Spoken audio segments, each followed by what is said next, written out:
À la une de la presse nationale, la réforme des retraites. Le quotidien Libération nous informe que la décision de Nizar Baraka de fixer l'âge de retraite à 62 ans provoque l'ire des syndicats. Ces derniers affirment qu'ils n'ont pas été mis au courant. Larbi Habshi, membre du bureau exécutif de la FDT, indique que la réforme des caisses de retraite nécessite un dialogue national de longue haleine. Selon lui, une décision d'une telle envergure ne doit pas être prise à la hâte et sans concertation. Pour l'UMT, il s'agit là d'une décision impopulaire et unilatérale. Le journal Au Fait revient sur la décision du ministère de l'Intérieur de faire des prélèvements sur les salaires des grévistes. Dans une circulaire datant du 11 septembre, Mohamed Lansar avait décidé de soustraire les jours de grève des salaires des fonctionnaires et agents des collectivités locales.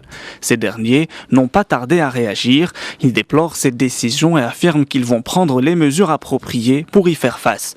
Le Bureau national du syndicat démocratique des collectivités locales se réunira vendredi prochain et le Conseil national se tiendra en début du mois prochain.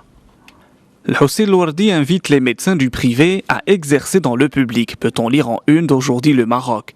Des médecins généralistes, spécialistes, chirurgiens, dentistes vont donc bientôt exercer dans les hôpitaux publics. La loi ne le permet pas aujourd'hui, mais le gouvernement vient d'élaborer un projet de décret qui autorise le ministère de tutelle à recruter parmi les médecins du privé.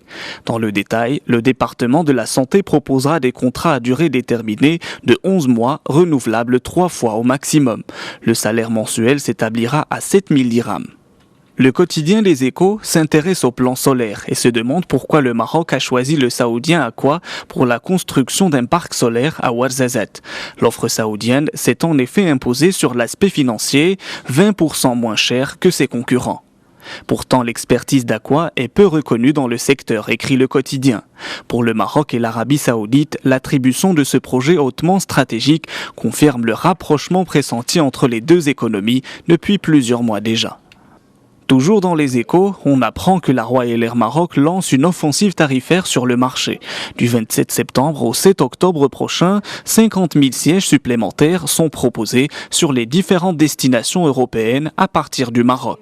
Les responsables de la compagnie aérienne affirment que cette offre ne sera pas limitée à la seule rentrée. D'autres offres similaires seront proposées l'année 2013. Le quotidien Al-Massa titre sur un fait divers qui bouleverse la ville de Rabat. Un homme identifié comme un ingénieur a tué par balle sa femme au quartier Youssoufia dans la capitale. Le mari a par la suite retourné l'arme contre lui pour se donner la mort. La scène s'est produite dans l'officine de son épouse, une pharmacienne quadragénaire. Le procureur du roi à Rabat et les autorités locales se sont immédiatement rendus sur les lieux du drame familial dont les circonstances font l'objet d'une enquête. Le quotidien libanais L'Orient le Jour nous apprend que Google n'est plus disponible en Iran. Impossible désormais d'effectuer une recherche sur le célèbre site web, impossible également d'accéder à sa messagerie Gmail depuis l'Iran. D'après le quotidien, le pays va bientôt interdire l'accès à Internet et va en revanche lancer un réseau intranet dans le pays avec une liste limitée de sites web. Par ailleurs, les autorités viennent d'annoncer la prochaine mise en ligne d'un premier site de rencontre nationale, un site web géré par le gouvernement où jeunes célibataires iraniens peuvent communiquer uniquement à des fins de mariage. Dans la presse française, Le Figaro revient sur le bug qui a frappé les serveurs de Facebook. De nombreux utilisateurs ont constaté que d'anciens messages privés apparaissaient dans leur timeline, qui a progressivement remplacé le profil classique depuis 2011 sur la plupart des comptes.